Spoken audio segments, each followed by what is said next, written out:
ILS আইসি ILS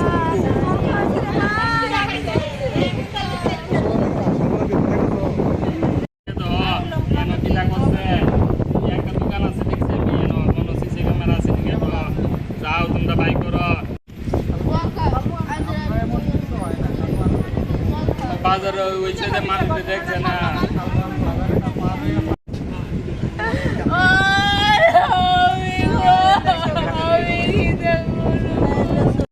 ভালো নাম দুর্গা প্রসন্ন এমনি বিক্রি করে সবাই ছিল।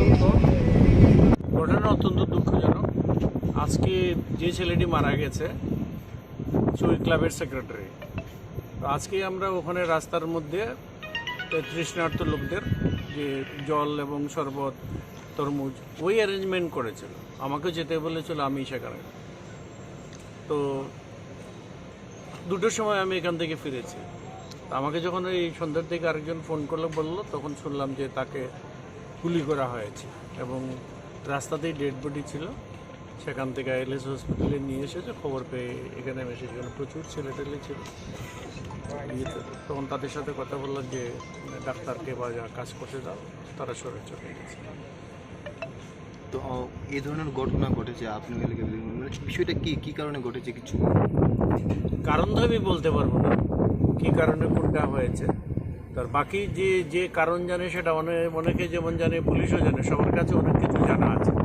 আমার বক্তব্য একটাই, এই যে ঘটনাটা ঘটবে তার সাথে যারা যুক্ত আছে, পুলিশ, আইবি, সিআইডি, যা যা ফোর্স আছে, যা যা শক্তি আমাদের মধ্যে আছে, এই জাতীয় দুষ্কৃতকারী অ্যাক্টিভিটিস একদম পুরো স্টপ। আমাকে এক্ষুনি এসডিপিওর সাথে আমি কথা বলেছি, ওসির সাথে, নরসিংগড়ের ওসির সাথে বলেছি। আমি বলছি যারাই আছে ক্রিমিনাল এটার সাথে একদম চিরুনি তল্লাশি যেরকম বলে সেরকম আপনারা অ্যাক্টিভিটিস করেন, সব তুলেন এই এলাকা থেকে। আমি যেহেতু এখানে লোকে, যদিও আমি এবার নির্বাচনে জিতিনি, কিন্তু এই এলাকার মানুষ আমাকে আগের বিধায়ক হিসেবেই চিনি। আমি এই জন্য আমি এখানে চলে এসেছি এবং আমি বলেছি কোনো ক্রিমিনাল যেন বাদ না যায়, এবং সেক্ষেত্রে কোনো রাজনৈতিক রং দেখার কোনো দরকার নেই। মানে কে কবে কোন পার্টিতে আছে এটি দেখার দরকার। Crime is a crime, criminal is a criminal, তাদের কোনো আলাদা তরফ থেকে কিছু নাম নিয়ে অভিযোগ করতে নিয়ে এটা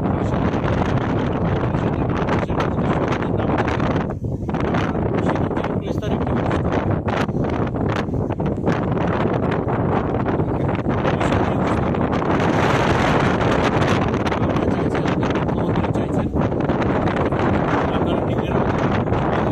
ক্রাইম আর ড্রাগ ফ্রি আমরা বানাইতে চাইছি, এবং ড্রাগ এবং ক্রাইম দুটোই মানে পাশাপাশি চলে।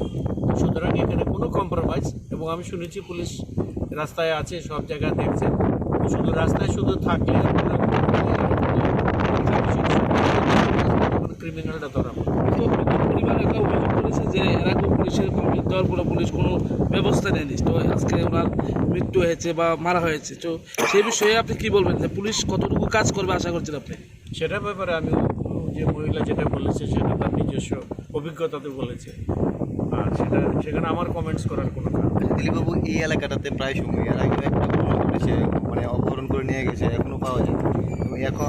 এখন এই ঘটনা, এর আগে আরেকটা গুলির ঘটনা, কেন আমি বলবো বারবার সবটি পুলিশ যেন একসাথে লিঙ্ক যদি করতে হয় তাহলে লিঙ্ক করুক, যে যেটার সাথে যুক্ত আছে তাদেরকে অবশ্যই পুলিশ ধরুক, এবং আমি চাই যে আমাদের পুলিশ যেন সেখানে সফল হয়।